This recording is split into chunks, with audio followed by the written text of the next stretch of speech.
Viewer discretion is advised.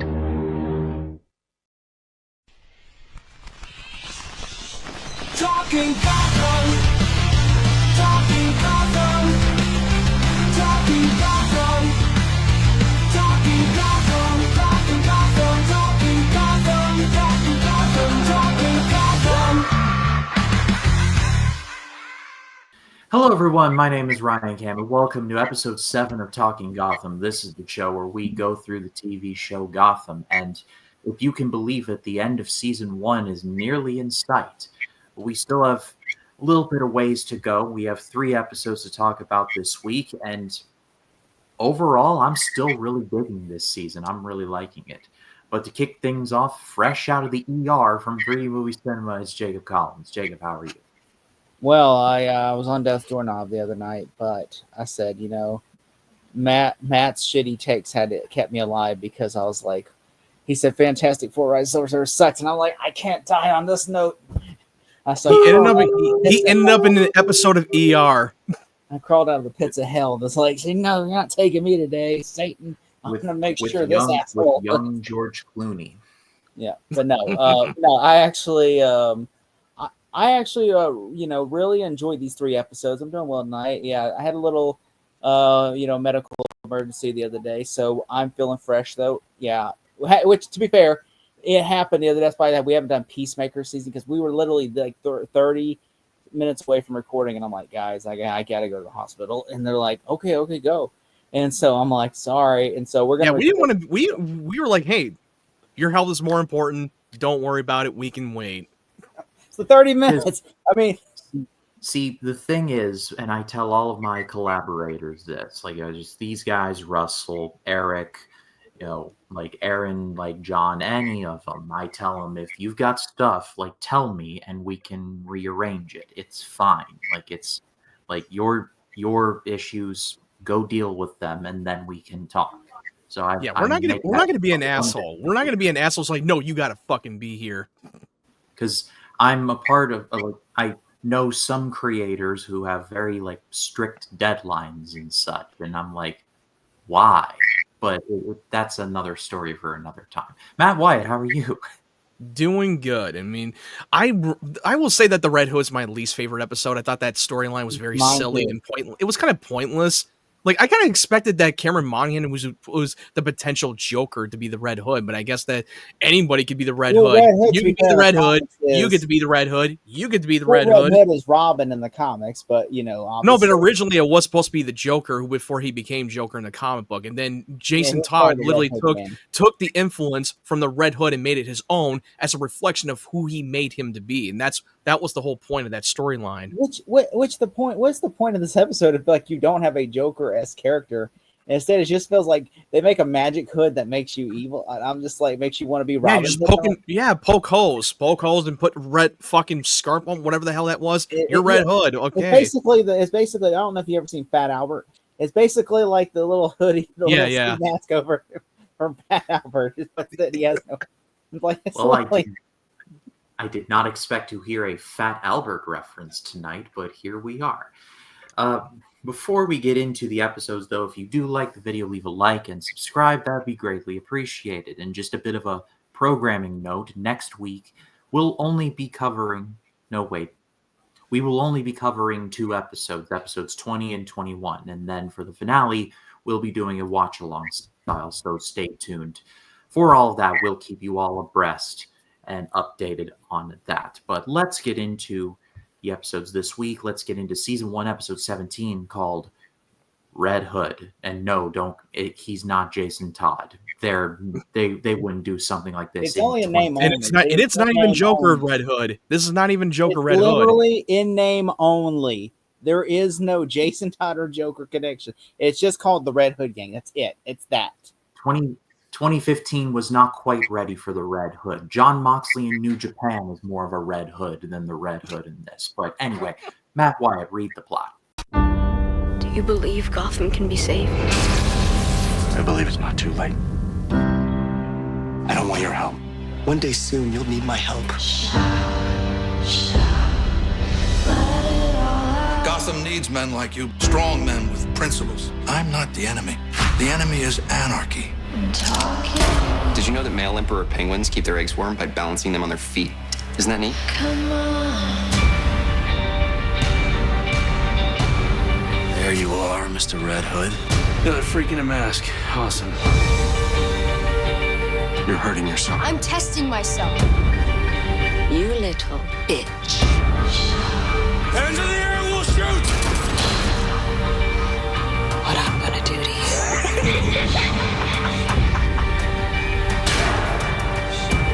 Everything's now falling into the hands of criminals. I'll raise the boy the way his father told me to raise him. You're a nobody. This nobody is still out foxed you, and you didn't have the sense to see it. I'm not leaving. This is my home. I'm not giving up.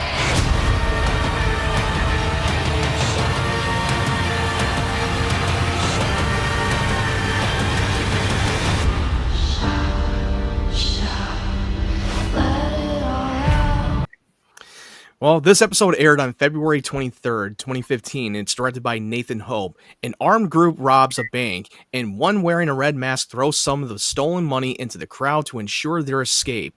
Gordon and Bullock identify the Red Hood as Gus Floyd, but find him dead in the hideout.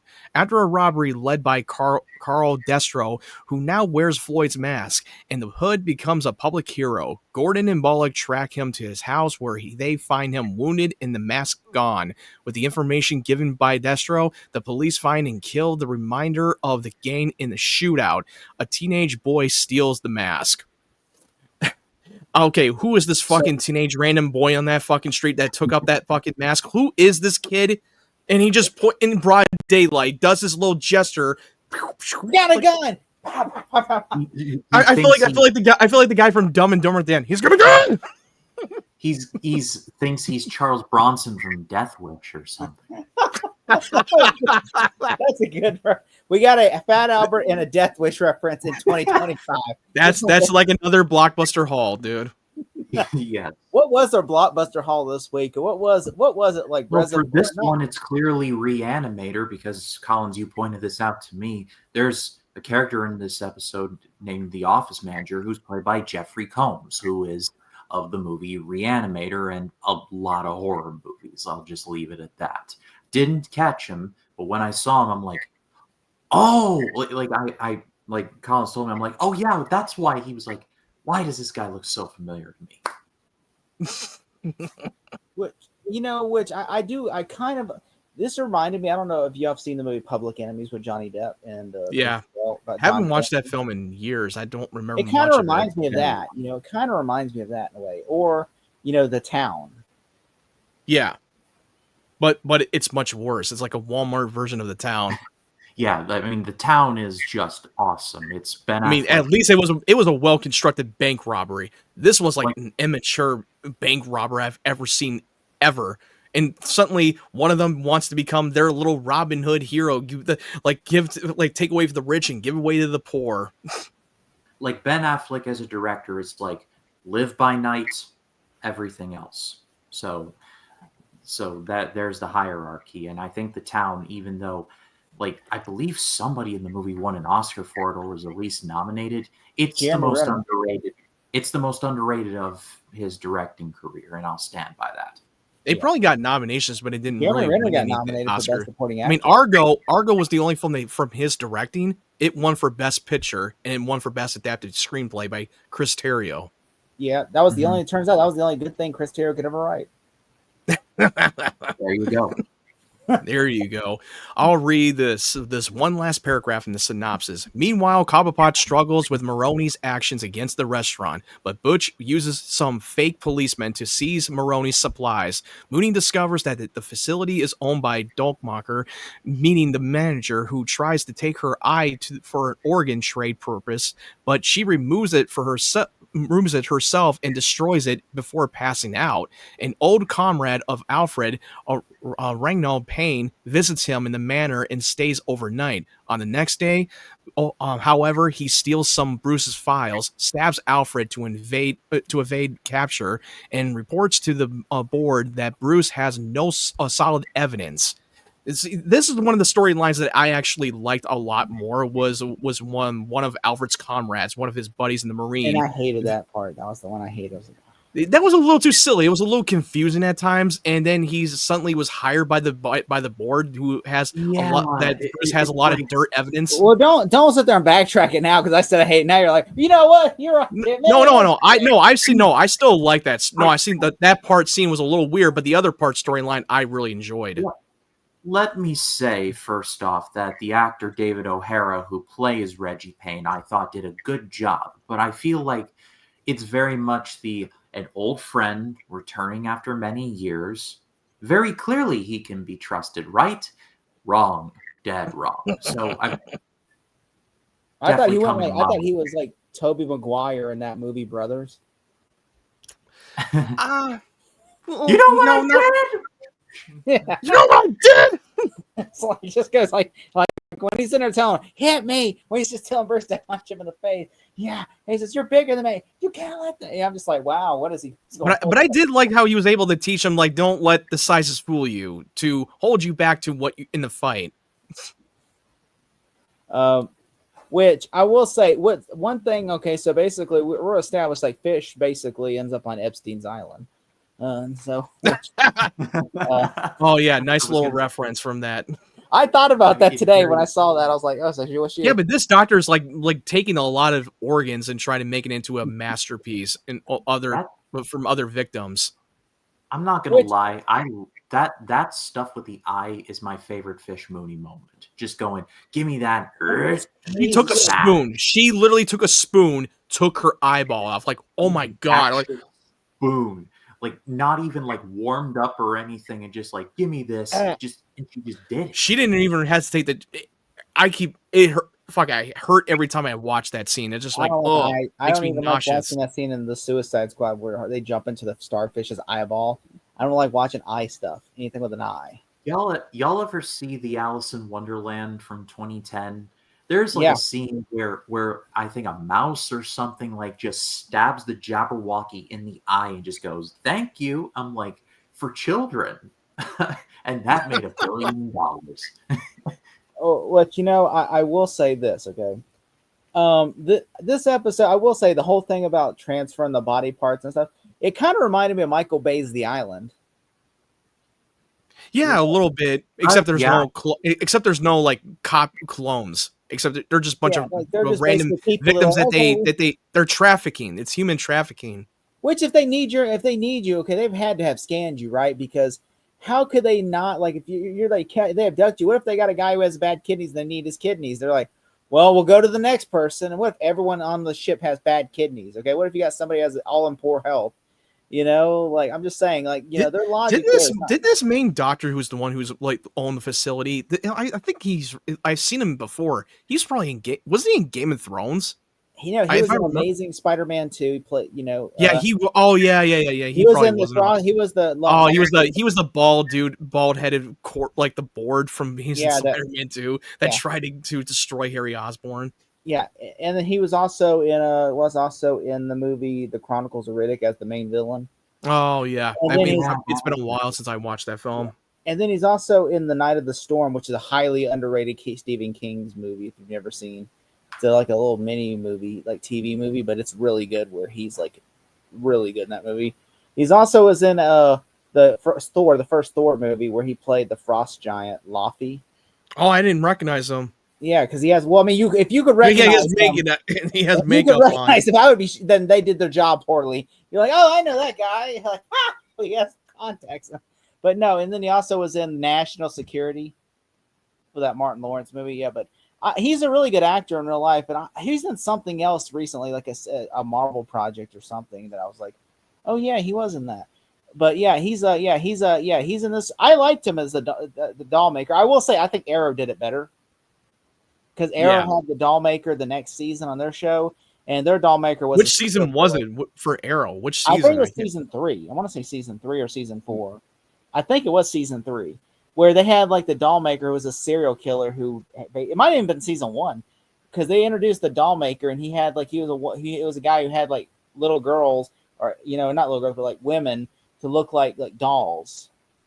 and he would kill them and make them look like dolls, and they called him the doll man. And he wore like a doll mask, and it was I like do not really remember. creepy. I've seen Arrow up to season 5, and I legit don't remember that. I'm gonna have to look that up later. Yeah, I remember seeing the episode years ago, Doll Maker Arrow. Me in the future put a picture here, just for context for everyone else. Yeah, I see it right here. Yeah, okay, yeah. So basically, yeah, he was the guy that was in Smallville. Remember the one who had the Fight Club? You know, the fight with the when Clark tries to fight. Yeah, the Fight Club episode when he went up against Titan. Yeah, that's who plays the doll maker, and he has a Laurel, Black Canary, tied up, and he's going to kill her. And wait, Black Canary was not in that episode. Laurel. Are you talking about the Arrow episode? Now I'm getting a little confused. Okay. Like talking about Smallville, and then you're talking about this. Like wait, the guy. I'm talking about the guy who from Arrow. Because they shoot in Canada, so it's just people playing this different roles on different CW shows. But so they had the doctor from Gotham. Now he was in the Umbrella Academy. He was the one who was the father who grabbed a lot of these young babies and adopt them into the academy and turn them into superheroes. Yeah, I thought he looked familiar, but he was in that show and he was really good. I've only seen the Footloose thing on there because I love Footloose. Which I will say one thing I had about this character is about this episode. I really thought that was really cool that they had the Red Hood gang bank robbing. And then Butch telling Penguin the booze is Maroni's, and he'd only sell it to Fish. I don't know how I felt about that booze subplot. I thought it was a great subplot where he's like, I don't know. I felt underwhelmed. I was like, really? Do we need this one? It was so dumb that when they went, we're going to shoot up this Maroni's place, and all of a sudden the police show up. He goes, and then Butch, but then Butch just hired a fake impersonating police just to get his supplies. You know, like when Penguin goes, this city is really going to hell lately. Look at the cops are showing up everywhere. There's a part of me that is like not a huge fan of like having Oswald having like a club that kind of sucks. Like maybe I don't know, maybe I guess I would be like, hey, maybe he's actually good at his job and he actually does become a threat. What about that dude got booed off stage? Was he trying to do a stand-up comedy or some shit? I sent this text to Ryan. I took a picture of the guy and said, this guy looks like the son of Sam. He does. He really does. And it just, I don't know. There's a throwaway line in our last crop of episodes where Falcone was like, he knows his place. He knows that he won't go above a certain level. I would have liked to have seen Penguin actually get to that certain level because it's the Penguin. We know he's going to get there. So like, why is there the hemming and hawing of like, maybe he sucks? I don't know. Like, I don't know. I just would have liked to have actually seen him succeed a little bit, and then maybe Falcone be like, okay, you're done, and then go from there. I don't know. I'm just wishful thinking. Also, one thing I also liked about the whole Alfred and Reggie thing, I like their conversation where he says, Reggie's like, do you ever see, like, when you close your eyes, the ones you've killed? He says, I don't have to look far for the ones to find I've killed. Like, I'm paraphrasing, but like, remember he's saying that he says he can't. Do you ever still think about the ones you killed? Because they were in the Royal Marines together. And he's like, do you still think about the ones you killed? And he goes, I don't have to. Oh yeah. He's got he's telling him that he has a lot of dirty stuff in his past. Skeletons and his PTSD is stuff. Which I mean, and that to me, I always thought that was great and everything. I thought that was like that's a good, because Alfred, we really never ever in Batman ever get anything from Alfred. Alfred's always just like. I think the Nolan films is the first time we ever get Alfred with backstories and information because usually like in the Burton films and the Schumacher films, he's just there. He exists. Yeah. But this is most of even the animated stuff too. The shows and animated movies. Yeah, he's just there. They didn't really divide. They didn't really like acknowledge of any of his backstory. Oh, Alfred, you're here? Oh, I didn't notice. That's basically. Yeah, you make me shit and you give me food and all, and you're like the surrogate father. Okay.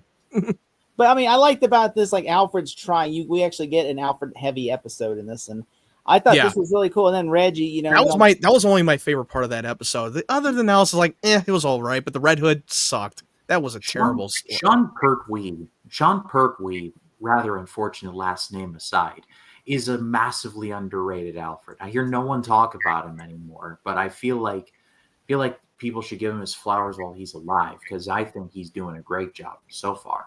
I agree. He's definitely an underrated Alfred.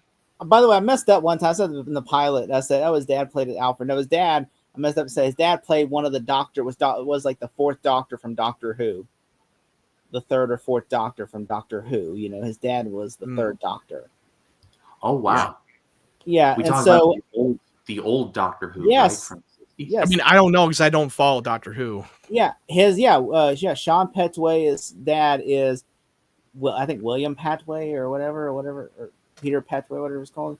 Yeah, the third Doctor from Doctor Who, and I thought that was like, oh, cool. His dad was Doctor Who, which his dad's no longer with us, obviously, because his dad was like old and really, which I think it's cool that he gets to be Alfred now, which the dude's probably as old as Alfred now. Like, I mean, yes, he's like, I'm a young Alfred. Now he's like, I am actually the same age as Alfred in the comics now. Probably. That would make sense. Which also I do like, there are things I do like in this episode, like the leader killing the guy with the red. There's things I dislike in this episode.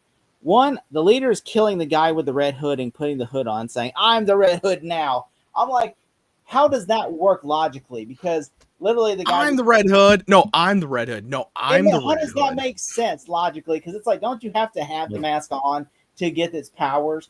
So then basically, how you just like, is it like pheromones? It's like, I need it. It's like Lord of the Rings, the one ring from Lord of the Rings, where it's like my precious. No, you know what it is? It's the mask from the movie The Mask. You put it on. Yeah, you're like, that's the one. different person. Jim Carrey, 94. Yeah. Check that out, dude. Maybe that was her blockbuster haul this week. Was The Mask. The Mask. That's the one. The Mask and Death Wish. Weird, but okay. Oh. Harvey, also, the stupid that Harvey takes a beer out of the fridge and drinks it when there's a dead body was just in there. Like, he's eating leftover food in the fucking table too. And he's like, I'm not going to eat it. Forensics is. I'm like, your fingerprints are on the scene. Bullock. You're a suspect.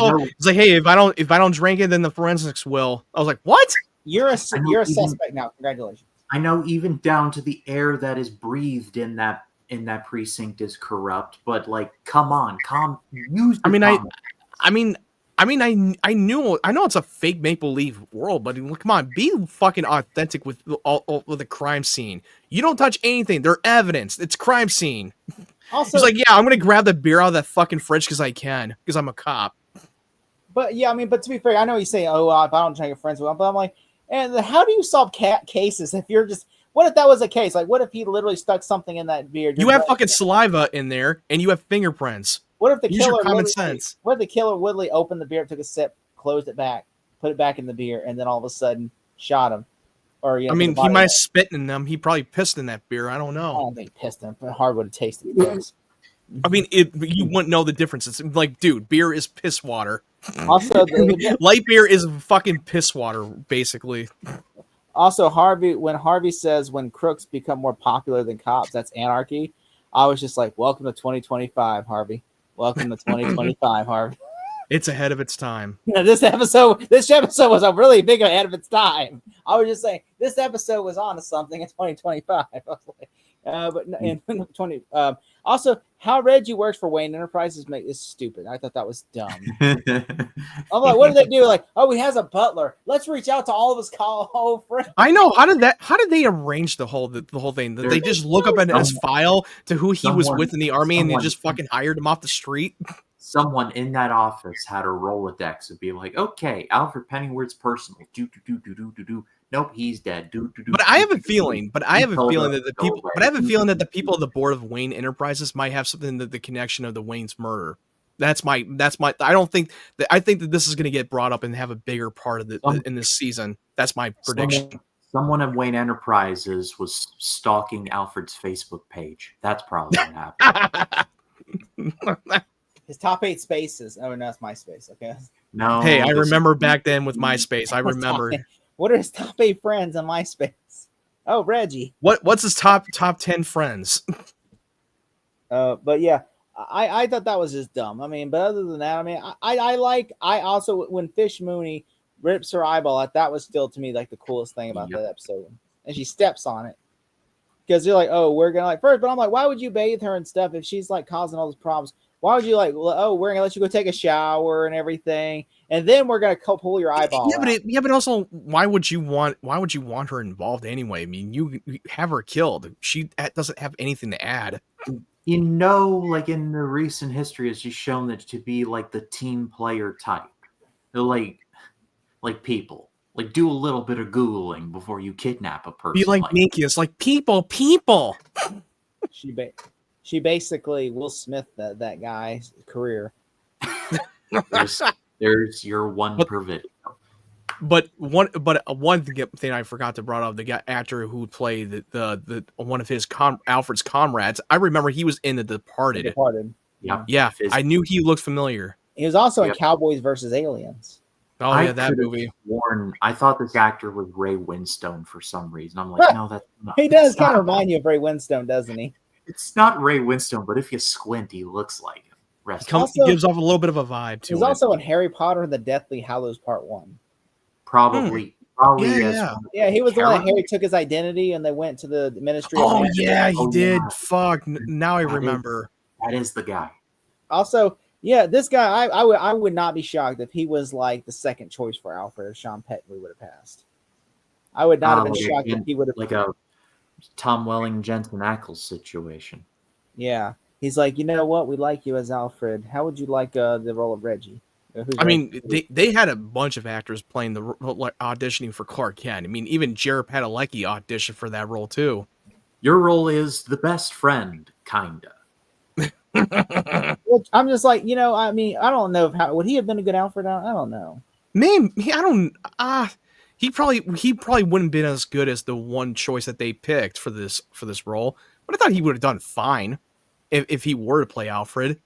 I think Sean Petwell is a better. Well, of course he's a better choice, but in the situations when actors, when they get their pick to play the role and something were to happen, they will go back and find other actors that came close to the role to playing this type of role. I mean, Andrew Garfield's role, for instance, I can't remember what role he had for upcoming film. I can't remember, but then they had the guy from Euphoria to come in and replace Andrew Garfield after he stepped down. Frankenstein. So it's kind of like that. Frankenstein. You're talking about Frankenstein. Yeah, Frankenstein. That's the one. Yeah, Frankenstein. Andrew Garfield was the one that they chose, and then he stepped down for many reasons. I can't remember what it was. Then they had the guy from Euphoria to come in and replace him because he was auditioning for that role too. Which I mean, that happens all the time. But I thought this episode was fine. This is my least favorite probably of the three. I agree. All right, score, Collins? I'm going to give it 6 out of 10. Okay, Matt? I'm going to give it a 5. You're an asshole. I'm going to side with Collins. I'll go 6. It's not the best. Probably one of the weaker episodes of the season. There's good moments in there, but if you're going to do Red Hood, do Red Hood. Like, guys, come on. Yeah, especially at the end when that kid's like this goes. Also, they never explained the bullet thing either. Like how he's like, "Oh, I'm bulletproof," and then at the end, Gordon's able to shoot his ass dead. I'm just like, "What? Where's the continuity at over here?" He just goes like this, because at first, "Ha, I'm dodging the bullets." Woohoo! I know the old man had. Oh God, I forgot to bring that fucking part up. Yeah, that guy was literally 2 feet away from him, and he has his revolver, and he's shooting right at him, so he misses. How do you miss a shot? Right magic. From 2 feet. Magic could, but yeah, obviously also then apparently he's like the fucking Neo from the Matrix. Like, Trinity, help! The mask is the one. He is the one. Yeah, until he wasn't. He could dodge bullets from an old man, but he couldn't dodge from his own man for his own gang. The Chinese shop, I'm 100% certain is a pimp because that guy literally was like, "Hey man," the way he's talking and stuff. I'm just like, this guy, there's no way this guy runs a Chinese restaurant. He's a pimp. He is 100%. I cannot believe I forgot to bring that part up. That really bugged me. Yeah, that was just wild. Like this convenient. I mean, I thought they were gonna if they were gonna do that on purpose. I mean, at least come up with a plot twist where the fucking bullets were blank and it was just a setup. That would have been made more sense. But no, it was real.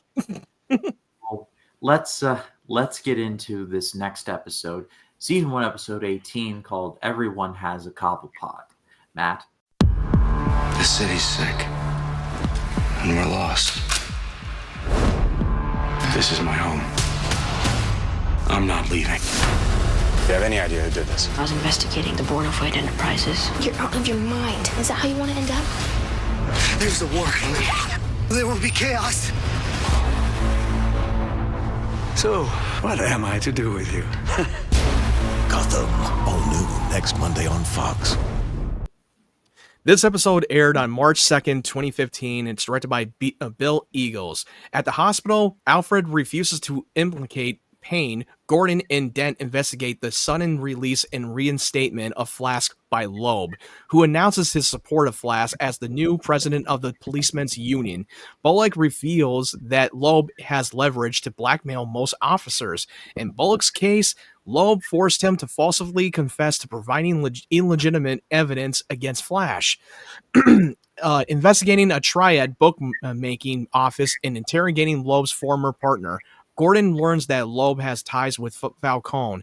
With Cobblepot's help, Gordon and Bullock investigate Loeb's uptown farm, where they find the latter's psychotic daughter, Miriam, who confesses to her mother's murder, which Gordon uses to terminate Bullock's case by blackmailing Loeb, who announces Gordon as the new candidate. This one, I kind of did enjoy this episode a little bit more than the Red Hood from this whole storyline about the Flash and the whole Loeb's storyline.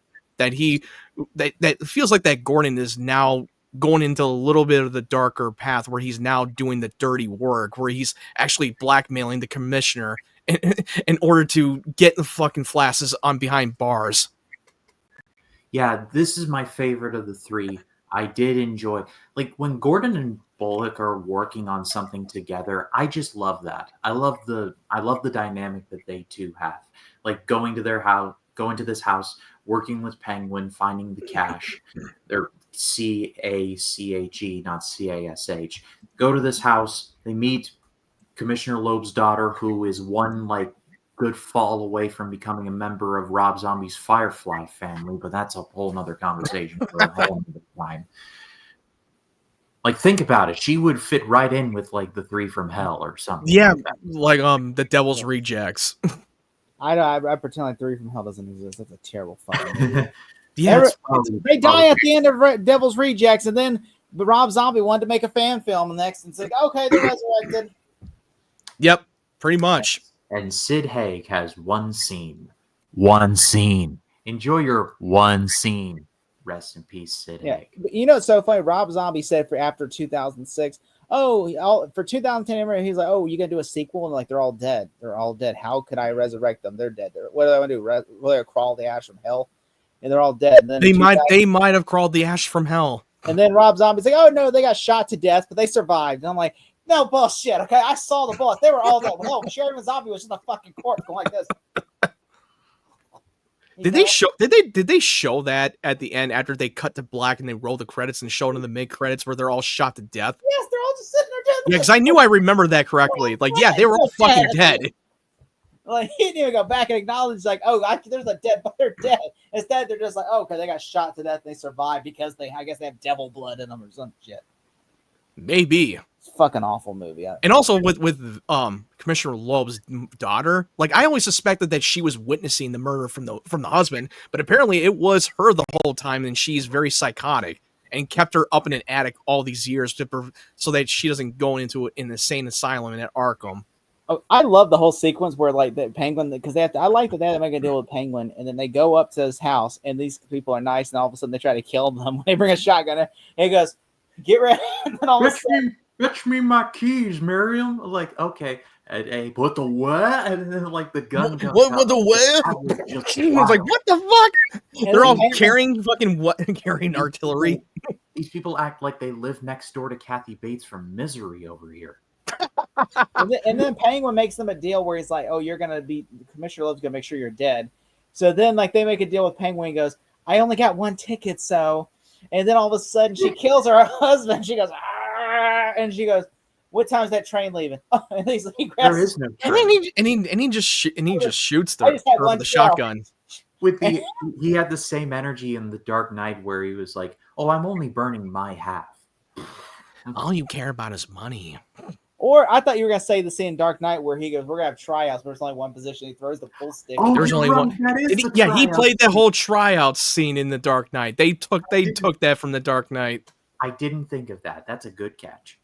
There's only one spot open, and we have tryouts. Make it fast. Make it Which fast. I thought that whole sequence was great. Well, with the penguin, where he gets the shotgun and he just blows her away with the shotgun. Which I also, and I thought that whole scene, and then Loeb, I kind of like how Gordon confronting Loeb and blackmailing him into arresting Flask and endorsing him as union president, because Loeb's like, I will resign tomorrow, and then he goes, no, I don't. He endorsed him as a candidate, and I love his reasoning. It'd be like, I'd have someone else to deal with, probably. But also Bullock warns him about making a deal with Cobblepot again twice now. Like now he will eventually come back to collect, and he's like, you better watch yourself. Yeah, cops and police commissioners in Gotham are like drinks at a Wawa. You pull one out, one immediately goes to the front. There you go. Which I said, which I thought, like he said, which I'm like, why don't you do this? Why don't you tell him resign, but then make Captain Sarah Essence, make her the police commission captain. You endorse her for commissioner, then put me as Captain Gordon. There you go. That right there would make everything better, because that means she's a good cop, she'll be a good commissioner. He could be captain. Everything works out. Then he can start cleaning house. Yeah, but then Gordon would not become the commissioner. Gordon, you but get here's that? the problem. Here's the problem, though. Do you think Falcone would let that? Like, because she's No. not sure. Like, he wants somebody that he can control, and so he probably would end up having her killed, and then find somebody like that's. So he's like, which I think kind of Gordon knows that. That's why Gordon's like, if I let him go, then Falcone will put another lapdog on there, and he knows right now I got leverage over him, and so I can use that to my advantage. To which I will say, I do think him making a deal with Penguin was a bad idea, because Penguin's going to come collect. Yeah, he did it twice. Yeah, he made a deal with him twice. It's only a matter of time before he will come back to collect. Even and Bullock is warning him about that for making a deal. I do like that he was using that example of everyone has a Cobblepot. Yeah, that's true. Yeah. When I read that title for the first time, I thought it was so weird. I'm like, what does this even mean? And then I'm like, okay, now I understand.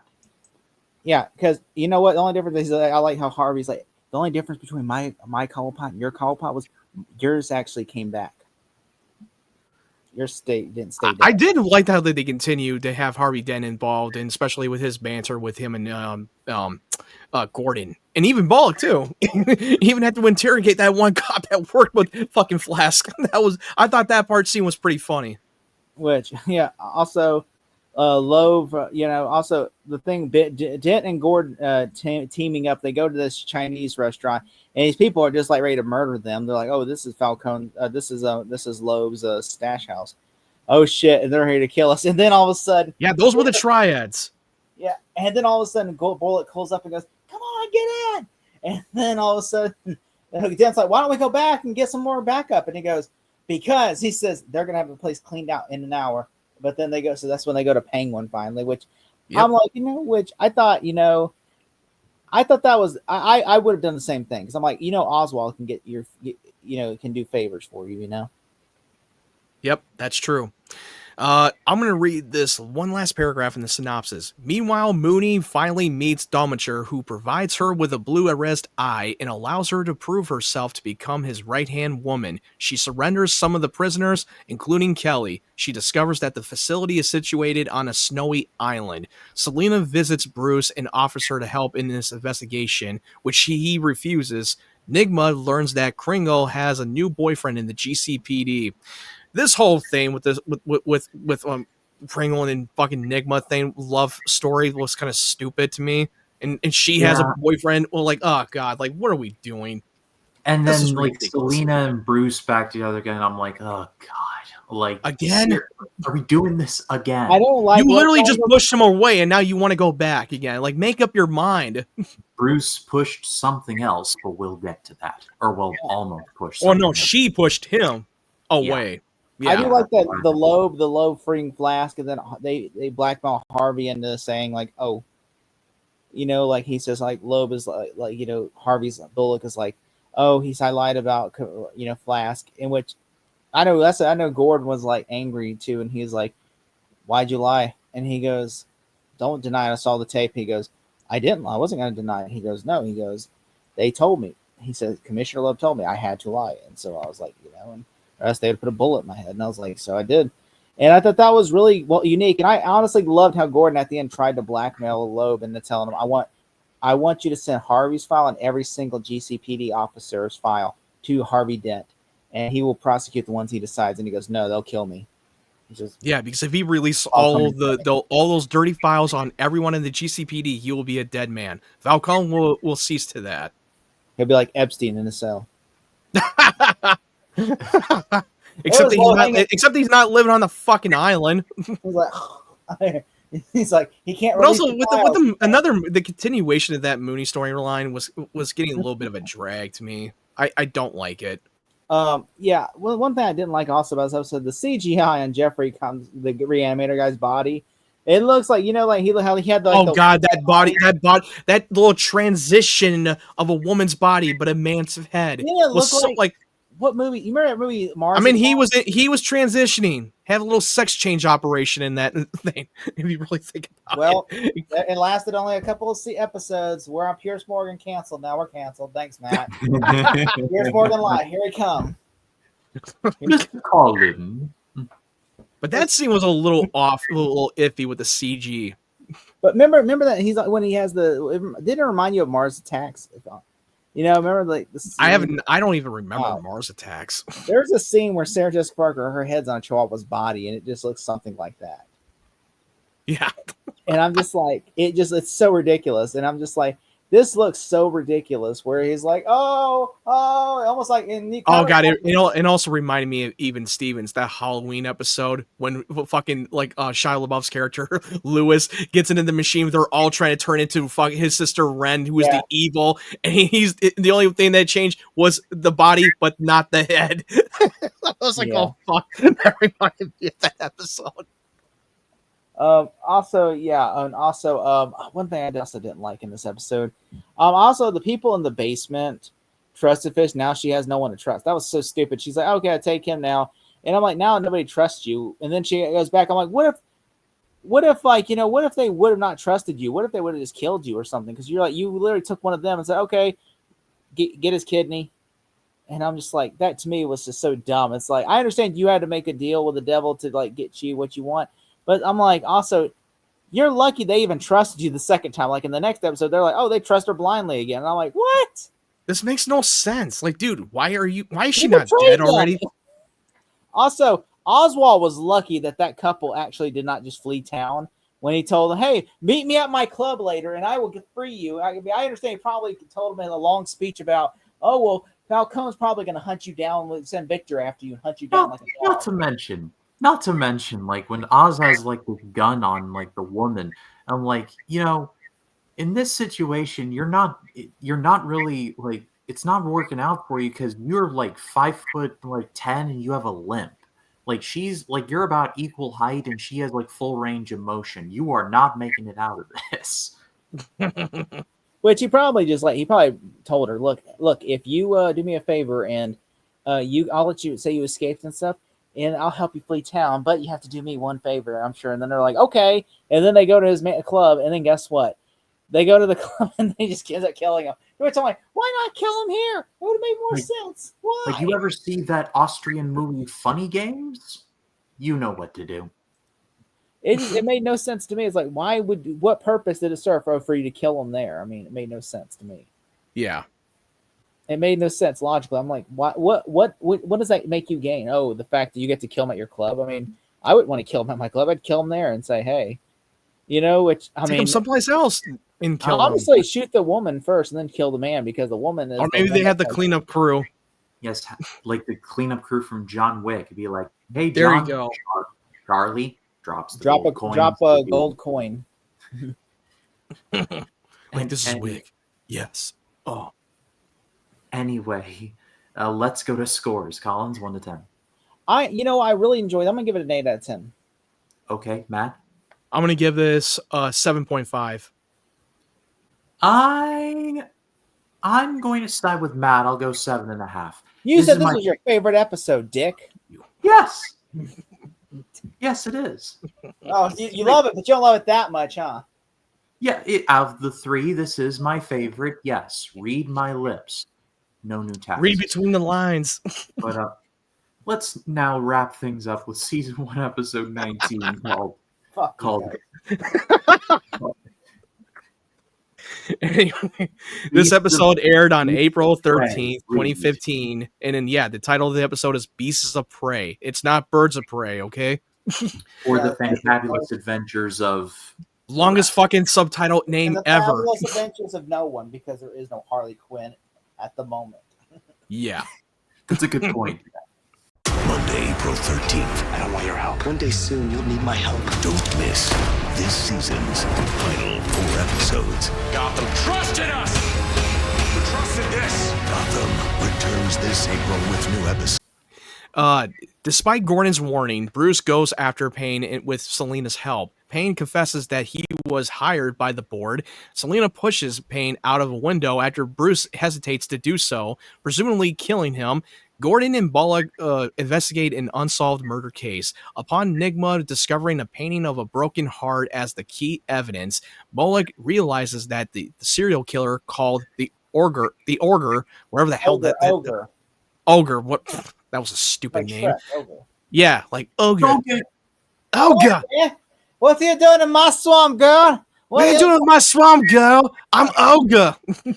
Ogres are like onions. We have many layers. Oh my god. It was so great if he's just like Shrek when he walks in there. Before Shrek with Smash Mouth playing. Literally. Somebody want. He goes, you're in my swamp now. You in my swamp now, girl. This is the part where you run away. There you go. The serial killer's called the Ogre is responsible. Harvey then states that everyone who tried to investigate the Ogre lost their loved ones. It is revealed that the Ogre keeps his victims prisoner for some time until he realizes that she is not a fit for his desire, so he kills her. Meanwhile, Oswald manages to convince a bar owner to do business, but his real intention is to kill Maroney in the bar. Mooney succeeds in escaping with Kelly and some other inmates by luring another group to a fatal dead end. She is shot during the takeoff by the catcher, the chief guard. It is revealed that Loeb had the case given to Gordon, but the latter decides to continue the investigation, knowing the threat upon Lee. Gordon promises Loeb that he will face justice too. I thought that the actor, the Milo Ventimiglia, fuck, I can't even pronounce his last name right, but yeah, you may have remembered him from Heroes. He was in Rocky Balboa. He was in the hit show of This Is Us. I thought That's My Boy. Yep, and he was in That's My Boy. Who was probably which he fucks his sister in that movie. That's My Boy. Milo Ventimiglia. Ventimiglia. Yeah, and I loved him, in Heroes. I thought he was really good in that show. I mean, if you have I know that you guys, I don't know what did Ryan. Did you see the show Heroes? No. Yeah, well, that's the next. That's one of the next podcasts we got to do because that show is really good. Heroes. The first season was peak. I know he's in I like him in the Rocky Balboa, and I liked him in That's My Boy. I thought he was hilarious in That's My Boy as the Marine, and he was really good in the NBC series This Is Us. That was really good. It's a really good show. I'm not gonna lie. I thought it was gonna be like very cringy family drama NBC, but no, the show is really damn good. Like the show Hartley, even Justin Hartley was also in that show too. Yeah, which he's not bad in this show. I just it's basically, me and Ryan were talking off camera. He's like, dude, I feel like we were watching in the 1930s when we're watching that flashback sequence. It almost feels like you're in a different decade. He's like an evil Christian Grey from 50 Shades of Grey. Oh God! Since now you brought that up, now it makes sense. Now I see the connection. Like I was saying before we started, it's like this episode comes out in March. Like they saw 50 Shades of Grey. This came out in April, and I believe that 50 Shades of Grey came out in February. It was in the Valentine's Day weekend. Like it came out mid-February. It would have still been in theaters by now. So I'm just saying it's a disturbing. This was 10 years ago. 10 years ago. Yeah. all of a sudden, like he brings her into. I mean, maybe they should have cast him in the 50 Shades of Grey. How about that? Only thing missing from this episode is the song "Love Me Like You Do" by Al. I mean, he literally has a fucking sex torture dungeon in that fucking thing with a gas mask. Like, I'm not like, I don't want to go deep down this road, but why is there a gas mask in this chamber? I don't know. Who knows what the fuck he does in that? What a man chamber. does in his swamp is his own business. Well, that's why he has a gas mask. My swamp, donkey. You just want to role play as like Carl Rupert Cronin from Hellboy? Like, why is there a gas mask in this? I mean, maybe it could be like it kind of reminds me of that one movie. The one what's that movie called? The one with Nicolas Cage, 8mm. Oh yeah, I've never seen it. It's Joel Schumacher. It's one of Joel Schumacher's darker films, if you can. It's basically about an FBI agent who's trying to catch a serial killer, and he has to watch a bunch of snuff films that this serial killer has recorded. He basically records himself killing women, and it's like tortures and kills them on camera. And then Nicolas Cage ends up having to watch all these snuff films to see if there's any clues in how he could catch this killer. And the killer is a guy dressed in a GIMP outfit, and he calls himself Machine. And it's a really messed up movie. It's Nick Cage, Joaquin Phoenix, James Gandolfini is in there, like literally the year like Sopranos started. So this was like Gandolfini just about to take off. Allegedly, Schumacher was so fed up after Batman and Robin, he told his agent, just give me the first movie the script that you have at Warner Bros. Just give me the first movie. And they said, movie called 8mm, and he goes, I'll take it. Because he's like, he wanted to make it the furthest thing from Batman and Robin. He wanted to make something. Well, 8mm is certainly that, but but I have a review up here on the channel. There's no toy market. There's no toy line for 8mm. Mommy, can I have the guy in the GIMP mask outfit? Machine? Thank God. I will say about this, I do like that Penguin shaking down the bar owner. I thought that was great where he's like, and then he says, you gotta, she says, I'll consider letting you in on my business if, he says, my daughter, she's in love with this rock and roll guy. And so then they go to this guy and they threaten to cut his fingers off because he's like, I love her, man. I love her. And she goes, he said, you want me to shoot his fingers off? No, I don't want you to shoot his fingers. I want you to cut them off. And then he gets... That's what got him to break up with that woman. That's what happened. He cares more about his talent than her. Time to learn to play the guitar with your feet or your tongue, my friend. He's a musician. What does he need? His hands. I thought they were going to say break his hands because I'm like, he can't play with his broken hand. I would have said just break his hand. Well, they'll heal. That's the problem. Yeah. Oh, yeah, that's true. Also, the Milo, Ventimiglia is a serial killer. Yeah, I thought that was pretty cool. And Fish tricking the men into thinking she was going to open the boat for them when really she was going to the chopper. I thought that was great. Get to the chopper. Get to the chopper. Like, get to the chopper. She's like, to the chopper. We'll all be in the chopper, guys. It's going to go real well, guys. Oh, wait, the chopper's just for me. Bye. She literally used that second group as a decoy. She pulled that fucking Amanda Waller from Suicide Squad opening. That the first group that we meet, they get diced. They were the decoys. Yeah. I thought that was really great, though, whenever she did that. Whenever she tricked them, because they go there and they get shot dead, which I'm like, that's crazy. They would just shoot them dead. And I just thought it was so stupid that the doctor fucking fell for that bullshit. What? Why is she not dead? He thought she was, which I did put that. I don't know if I put that in my dislikes. Okay, let me see if I pull up my dislikes. That she was faking that she had a suicidal attempt. The only thing that was missing from him is like a line where he's like, "She said she'd always love me," or something dumb like that. I didn't put that in my notes, but I'm like, literally, she's an idiot for not killing Dollmaker. Because I'm like, what if you would have been caught? Literally, just snap his neck, and then guess what? Because they ain't got nobody to pay them now. Exactly. You kill him, and then you kill the head guard. I wish Fish would have said this. When out there, she's talking to him. She goes, "Do you work for Dollmaker?" And he goes, "Does your men work for Dollmaker? You work for Dollmaker, right?" And he's like, "Yes." "Does your men work for Dollmaker, or they work for you?" He goes, "They work for me." "Okay, and they're loyal only to you, right? They're not loyal to him?" "Yes." "Okay." And then later on, cut his throat, and then be like, "Y'all work for me now." his men. There you go. That problem solved. Then you have full reign of the island, and then you can leave as please. You know. Yeah, you have the chopper. You have the boat. You can get everybody out of there. You literally have your army.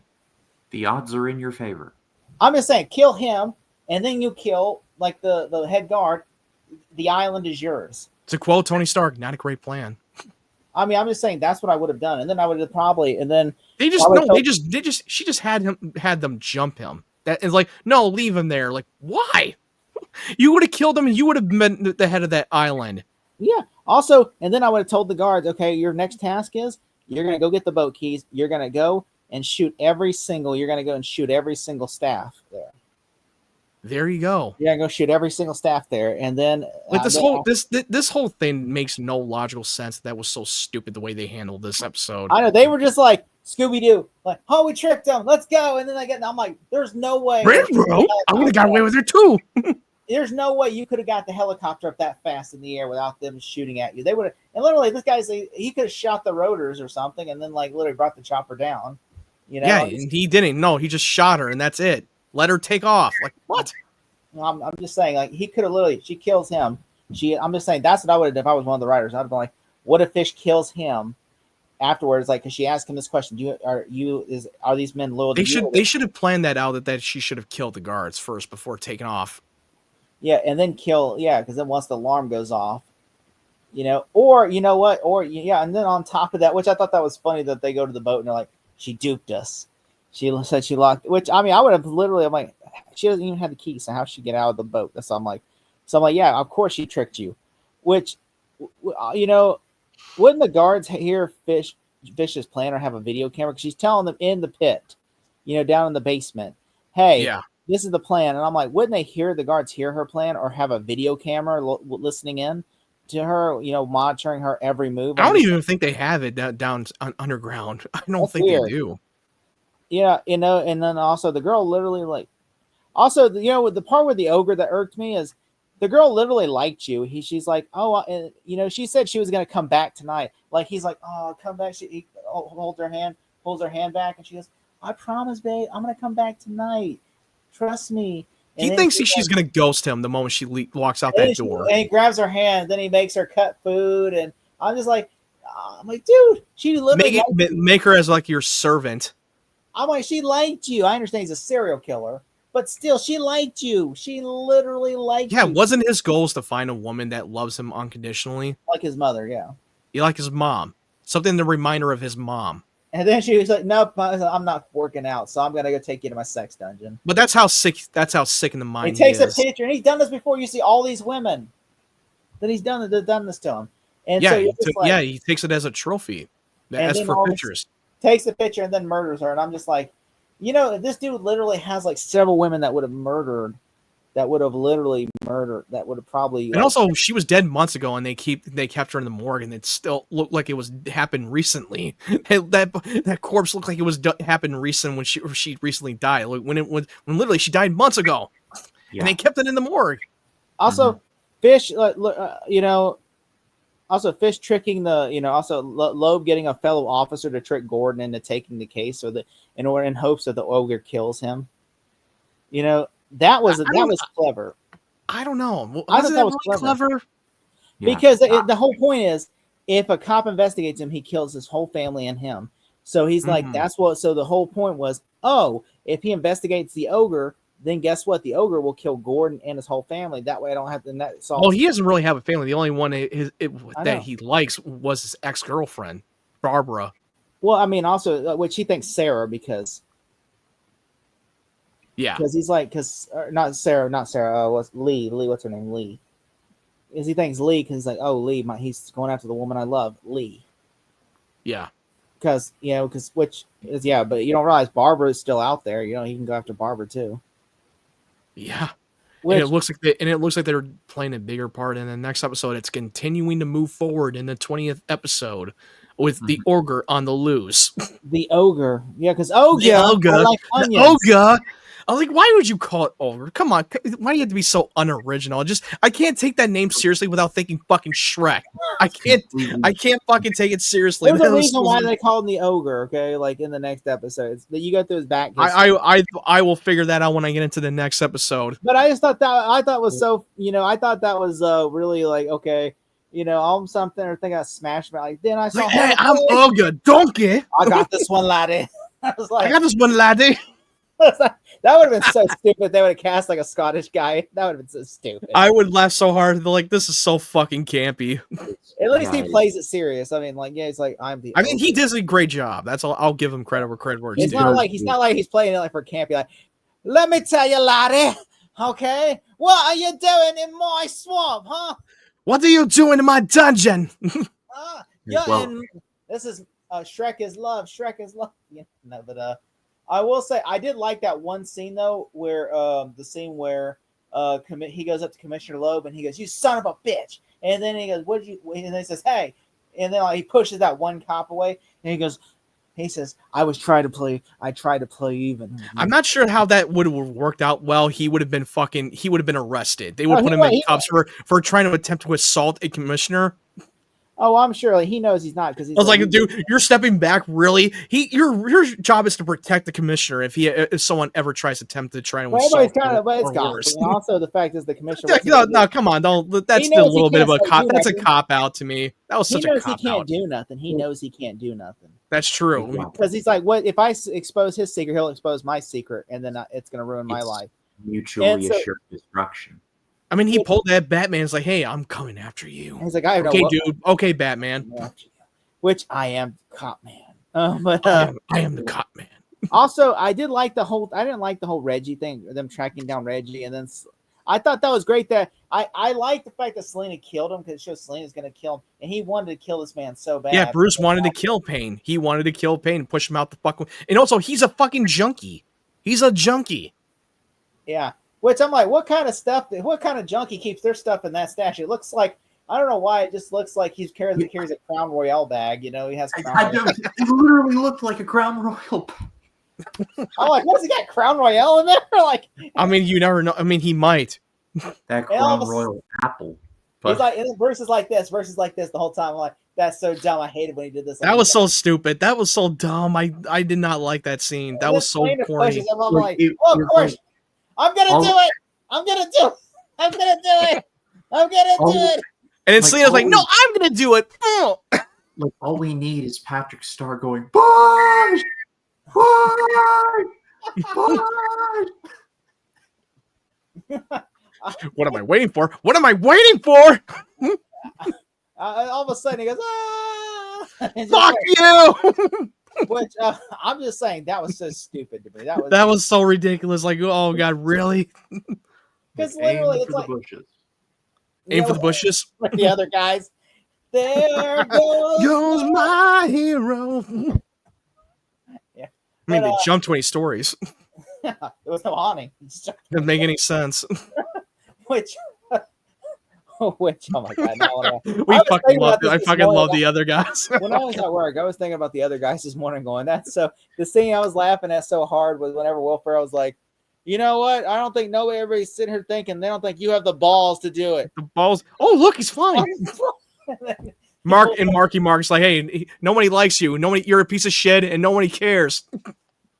It's like, I was like laughing so hard about like the other guys thinking about and then on top that will be the next watch party. The other guys. Oh yeah, the unrated version is so funny. I'm there for it.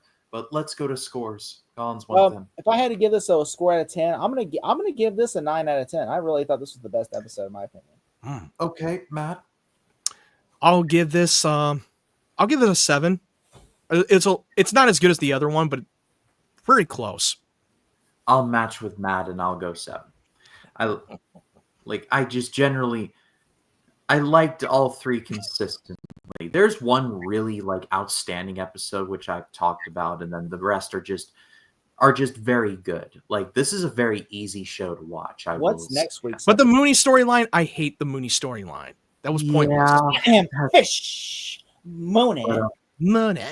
But next week we are only covering 2 episodes, which are Under the Knife and The Anvil or the Hammer.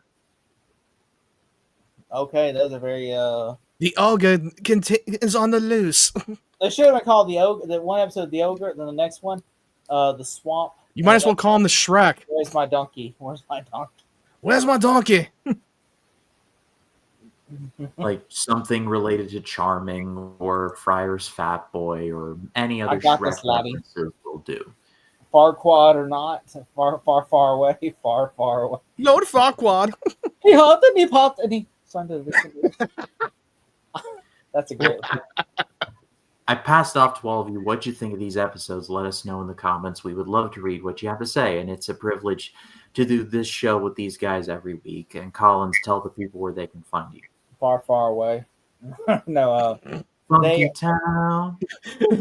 Hey, that's a made up. That's a weird name. Where are you from? Far away. from Heavyweights and everything. Heavyweights. Well, Oh, okay. The 3dmoviecinema.com, where I by the time this airs, my review for Fantastic Four or Steps will drop.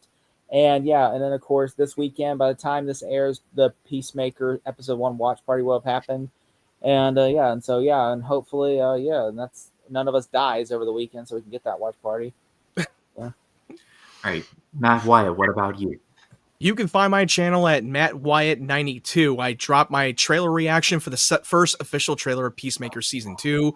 I did a non-spoiler review for Fantastic Four First Steps, and I did a review for The Dark Knight, and my non-spoiler review for James Gunn's Superman, so definitely check that out. And by the time you already watch this video, because it will be up on Tuesday, you would already see my review of The Naked Gun, the latest movie with Liam Neeson. Are you going to be naked when you review it? Yeah, I'm gonna be bare ass naked with a gun. Brandon from Phase Hero, Brandon from Phase Zero just literally did an interview where Paul Thomas Anderson were slapping each other's chest, and at the end he took his shirt off, and Liam Neeson had to come in the room and be like, "Boys, settle down. Boys, settle down." Well, and as far as this channel goes, Naked Gun reviews will be coming. Fantastic Four reviews are forthcoming, so stay tuned for all of that. And since summer is wrapping up, I'm happy to announce that I'm doing Scary Mania 6. So stay tuned for all of that, and I'll have more details as October comes close. But we'll get to that when we get to that. But dude, the summer is already over. It's about, oh God, it's really going by so quickly. Thank God for that. But for Jacob Collins, for Matt Wyatt, my name is Ryan Cam. Stay safe on the streets of Gotham. We'll see you all in the next one. Y'all take care.